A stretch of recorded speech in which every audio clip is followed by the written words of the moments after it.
Cyber insurance is harder for companies to find than it was a year ago, and it's likely going to get harder. While cyber insurance is becoming more of a must-have for businesses, the explosion of ransomware and cyber attacks mean it's also becoming a less enticing business for insurers. The average ransom payment shot up 82% from 2020 to 2021. By the middle of last year, the number of ransomware attacks was up more than 150% over the entirety of 2020. And this has had direct implications for the insurance industry. The uptick in attacks and payouts has meant steeper losses for insurers and dulled their appetites for this emerging and often volatile class of business.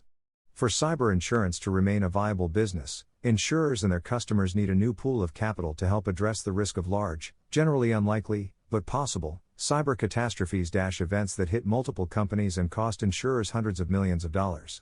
That new pool of capital could help insurers manage their risk better, and give them more breathing room to write more cyber insurance. Insurance-linked securities, ILS, could help give the industry what it needs to grow. Less protection for more money. While it's tough to gauge the worldwide sum of premiums that insurers collect for cyber insurance, the Pieces team, which I lead at data/analytics firm Verisk, puts the total at around $5.5 billion, up from roughly $5 billion a year ago. It's cocktail napkin math, but pretty good cocktail napkin math. Don't be fooled by the appearance of growth, even if that growth is up 10% year over year.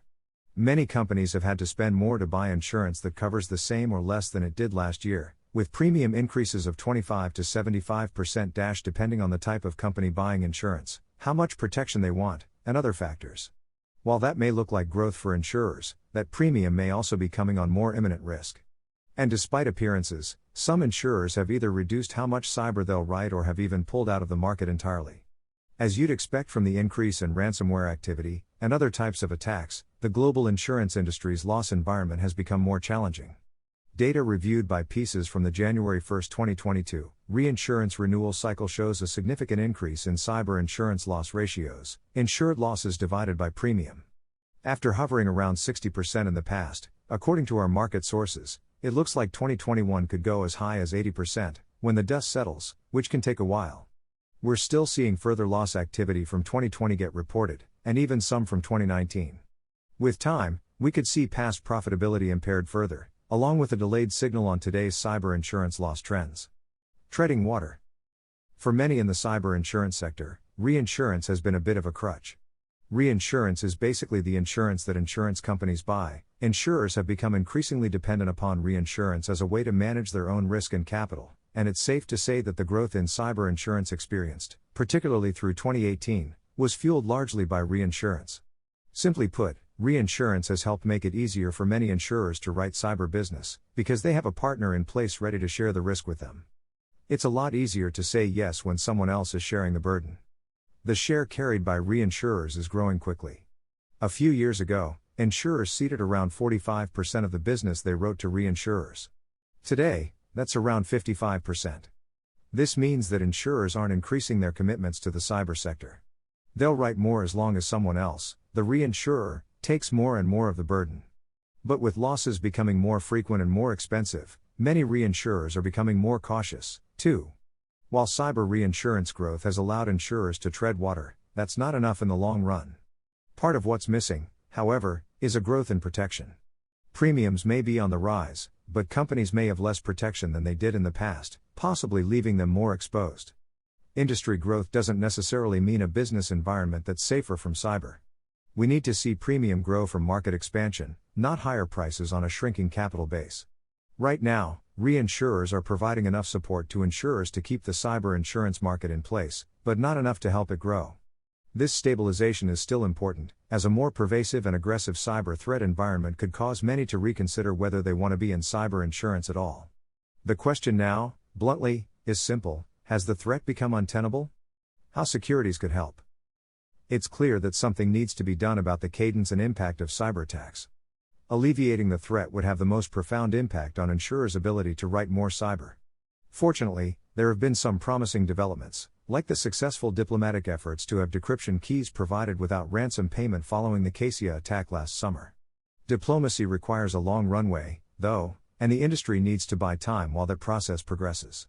For now, more capital could make a difference if it's deployed to the right gaps in the market. A small corner of the reinsurance industry is uniquely poised to help the cyber insurance sector navigate the current threat environment: insurance-linked securities, or ILS. The ILS sector consists of fund managers that provide reinsurance through financial instruments designed to bring capital markets and the insurance industry together. At approximately $106.6 billion, according to Artemis.bm, the leading ILS sector trade publication, the sector is still small, but it could have a disproportionate impact on the cyber insurance and reinsurance market by writing what's called retrocession, or reinsurance for reinsurers. Several decades ago, ILS funds provided retrocession to the property catastrophe reinsurance market, think hurricanes and earthquakes, when capital was in short supply, ultimately leading to the growth of both catastrophe reinsurance and ILS. Since they were providing protection for massive events that are quite rare, they were able to generate sufficient returns for their investors while helping insurers and reinsurers manage their overall risk more effectively. Cyber insurers and reinsurers today need that same sort of help. There's a similar opportunity today with cyber, but insurers need to make the case and help these funds understand the market. Pieces recently spoke with ILS 24 funds, representing nearly 80% of the industry as measured by assets under management, OM. Only 2 have mandates completely excluding the cyber risk. Roughly 20% of them have engaged in at least one cyber ILS trade, although they have tended to be smaller, bespoke transactions intended to mirror traditional reinsurance. What's more important, though, is the appetite for growth. 13 ILS funds, representing nearly $60 billion in OM, reported they are interested in providing cyber reinsurance protection. Most of them have never done so before. 8 of those funds $41 billion in OM would like to provide cyber reinsurance this year. The first step in getting the ILS market into cyber will be retrocession again, reinsurance for reinsurers. Then, that'll leave reinsurers with more capital to help out insurers. Here's how that can get started. 1. To engage this capital more effectively and help it achieve the greatest impact ILS funds need to see cyber ILS transactions that are easy to understand and explain to their end investors. 2. Commoditizing those easy to understand deals will be crucial, particularly when it comes to the importance of minimizing frictional costs. 3. Deals that are easy to analyze and use a common language are most likely to cause the first large wave of cyber ILS activity and create a foundation for the development of an ongoing, reliable, and robust cyber retrocession market.